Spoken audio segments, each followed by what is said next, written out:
Well, that's just finished. Tottenham 2, West Ham 0. I don't know what David Moyes has got to say about that because I haven't listened to his press conference. Quite frankly, I'm not even remotely interested in anything he's got to say because I just think it's going to be cliches, it's going to be excuses, and I don't think he's got a clue. I think to witness David Moyes, I was going to say against Tottenham, but pick your game, is to witness somebody who doesn't have a clue. I've just finished a review with Gio, and during the review, we discussed David Moyes at length. I think a little bit about the players, and the players have got to take some blame. But if you remember, when we were doing really well, we used to do videos talking about how well Nolan's doing, how well Paul Nevin's doing. We used to credit the coaches quite a lot.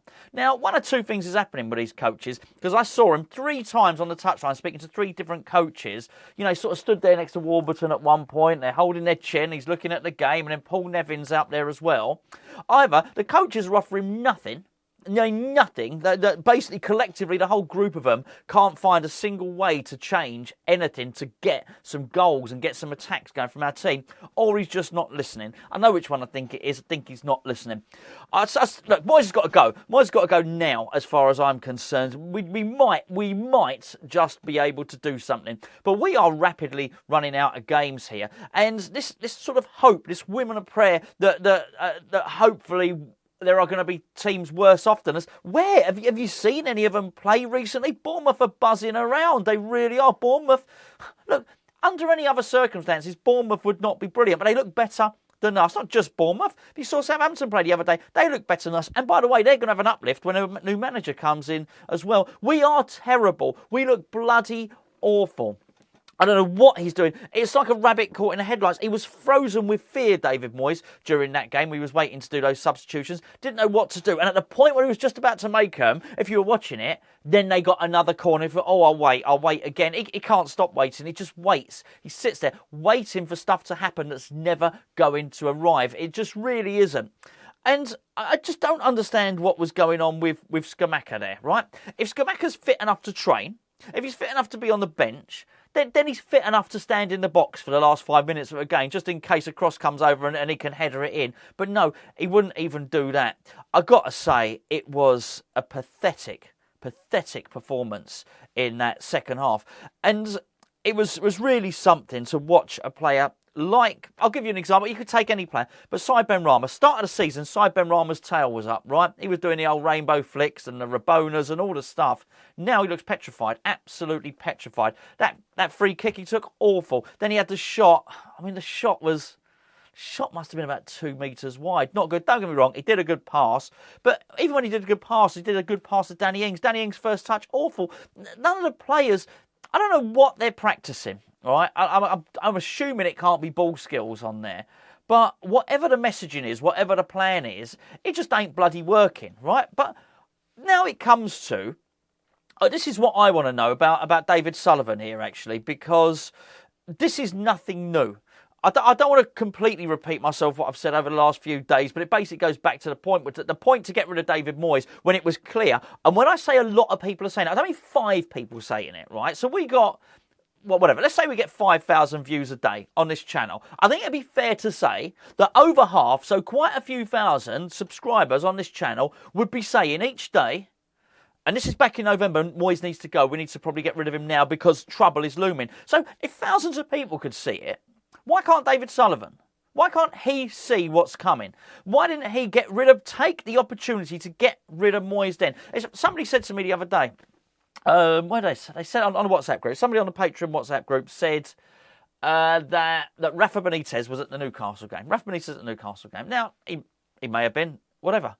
But let's just say Rafa Benitez was the guy to come in. I'd say, I don't particularly want him to come in. He's not my favourite choice, but at this point, anyone is better than David Moyes. Almost anyone is better than David Moyes because there's no trick up his sleeve. There's nothing left anymore. He's an empty vessel. He really is, right? You can't look at David Moyes and think he's going to lift that team to a far better performance. But let's just go. Let's just go. Let's just pretend, for the sake of this conversation, that Rafa Benitez is in the country and he is the choice to take over from David Moyes. And I remember when he came in, he was trying to troubleshoot and do the job at Newcastle. He was parachuted in, right? One of the first things he did, there was a guy called Kennedy, and he signed him from Chelsea.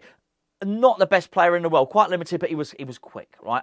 And he likes it. Rafa likes that. He likes a bit of pace in his wide plays. He likes a bit of pace in his team. If ultimately it's and it doesn't matter whether it's pace, it's height, or whatever that attribute is. My point is, if ultimately Rafa Benitez is your backup option, why not at least allow him January so as he can come in and at least he can get a couple of quick players on loan or whatever it might be, whatever you need. Even if he comes in now, he's going to look at it. What the hell is he going to do on the left wing?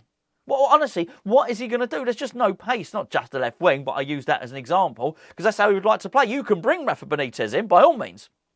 But even bringing Rafa Benitez in, he's not going to be able to play his favoured tactics because he's basically got David Moyes' players in there.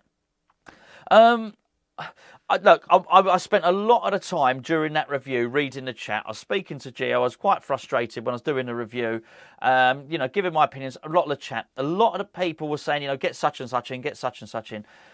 A name that kept on coming up was Harry Redknapp. Get Harry Redknapp in.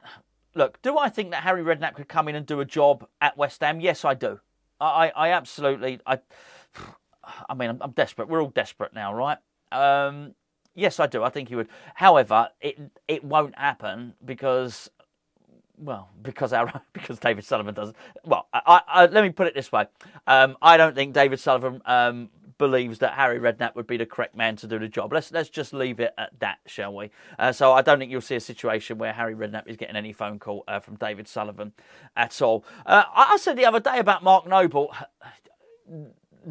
Reflecting back on what I said, I'm not sure it's the best idea. I was thinking, passion, and he'll be able to get the team playing, and he knows West Ham. Actually, I think that might be a little bit of a hindrance because maybe, just maybe, he's got mates in there, and that's the problem. There are certain players that need to be dropped, and it doesn't really matter who they are individually, but basically if there is a player that needs to be dropped, is Mark Noble going to be able to do it, bearing in mind he was basically sharing a dressing room with them, sharing a car with them, maybe, car sharing on the way to training just last season. I think that's probably not the option. I know what some people are going to say, because I even saw some people saying it in the chat earlier. Moyes is here for the rest of the season. Just accept it. Don't talk about it. I don't want to not talk about it. I want to talk about it. Believe it or not, this is relatively cathartic in some way. I want to talk about it, so I'm not going to stop just because I do always see those comments there. And I will hope that I am... Well, I hope one of two things happen. I hope I'm wrong and the board do actually do something, or I hope I'm wrong in the other way. I hope I'm wrong either way. And that is that actually David Moyes is the right man for the job, and now we win all our games for the rest of the season. When I say the job, I mean from now until the end of the season. I think even now, I think even if he scraped over the line, I can't see a future for him next season at West Ham. I just think there's just been too much struggle. I really do. And I even look at it now, and what has happened is it's turned this European adventure, and what's something you should be looking forward to with sort of unbridled joy would be these European games coming up. I'm now fearing them. I'm terrified of the European games. I think they could be the last nail in the coffin, rather than thinking, "Hey, it's a European adventure. We've got knockout rounds in European competition." It's the last sort of oasis in the desert of joy that we had of being a West Ham fan this season. That's looking like a bit of a poison chalice now. It has to be said. The club is in. I don't want to talk about what happens with the club if we go down. I've spoken about it before, and hopefully that won't happen, and I'd rather not talk about it too much. But we also can't ignore it. And when I say we can't ignore it, the board can't ignore it. So they have to look at David Moyes objectively, and they have to ask themselves certain things. So if they think he's going to turn it round, okay, that's fine. What evidence have you got? Or what are you seeing? It's not even evidence. What are you seeing that gives you hope? Are you seeing, so I would ask, are you seeing something in the tactics that make you think he's just about to turn a curve and he's going to get a lot better? Because I don't. Are you seeing a bunch of motivated players who look like they're receiving good instruction, good direction, good leadership? I don't. Do you see something new? No, I don't. Or do you just think the old tactics are basically going to start working again? Is it that one? Because I don't think that's the case either. Is there nothing? I'm sorry, I'm talking to you as the subscriber, the viewer that's watching this. I'll be talking to David Sullivan now. Is there something you're seeing here that I'm not, or are you just completely resigned to it? But if you're not resigned to it and you have faith, I'd love to know what it is that's giving you the belief. What are you seeing that I'm not seeing that makes you think David Moyes is on the cusp of turning this around? Maybe it is just that thing that I said. Maybe it is just, oh, do you know what? There are 3 other teams that are worse than us. Who? I'd like to hear it, not to be antagonistic, far from it. If, for instance, David Sullivan was to think, oh, actually, it's Leeds, it's Bournemouth and it's Southampton who are definitely worse than us, I'd like to hear his reasoning on that. I'd like to talk it through with him. Obviously, I'm not going to be able to talk it through with him. Why would he talk to me? But I'd like to hear what it is, if anything, to instill some belief in me, because I don't believe it. I don't look at that and think things are loads better. I know Leicester lost, but I look at them and I think, well, at least they've got James Maddison there. I mean, he does look like, will he be able to pluck 4 wins from now until the end of the season and help that team? I think he probably can. I don't want to go. I'm not going to go. I could go through all the teams. I've done it. I'm not going to do it. And you know what? It all gets old by next week anyway, because everyone plays again. But I've had enough. I honestly believe this, and you know what? If you disagree, you're welcome to your opinion. Absolutely, you are. If what I believe is the biggest thing that can give the club a lift now is that if actually this evening it gets announced that David Moyes has been dismissed. I think that's the best thing that can happen. I think that will hopefully give us a lift. And before anyone says, "Oh, who'd you bring in?" I mean, as I say, it's almost anyone I think might be worth it, but at least gamble. Because there's no gamble, I don't believe, in staying with David Moyes. If you think the opposite and you think, no, actually, David Moyes is on the cusp of turning it around, and because at the moment, our form is bottom 3 form. It absolutely is. If you think David Moyes is on the cusp of turning it around and you've got a different opinion, again, that's fine. That's fine. I'd love to read it. I'd love to be convinced differently, because I don't want to spend whatever they are, the last 14, 15 games, feeling as sort of negative and downbeat as I do. As I don't, doing Hammers Chat for a long time, and when we generally don't carry this demeanour about us. Far from it. But these are truly, truly worrying. I was going to say worrying times. They are in West Ham. In West Ham terms, they are. They're really, really concerning times. That after everything I said, I've numerous players, $100,000 a week, massive spend up, nearly 200 million this season. Yet still, how can you spend nearly 200 million and barely be able to score a goal? Honestly, I think I looked at the stats after time. We had 1 shot on target. This is pathetic. This is not good. I would argue that the last 3 teams we played, be it Newcastle, Chelsea, and Tottenham, they've all been played at good. None of them were in a good space. We played them all at good times. We didn't play Newcastle. Not Newcastle at their best this season. Not Chelsea at their best this season. Certainly not Tottenham at their best this season. And there we go. We come away from those 3 games with 2 points. I cannot believe. Listen, do I think he'll be sacked tonight?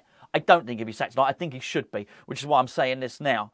Do I think it's even possible he loses against Nottingham Forest and keeps his job? No chance. No chance. I can't even think. And I know, again, people think differently. I don't think there's a chance that can happen.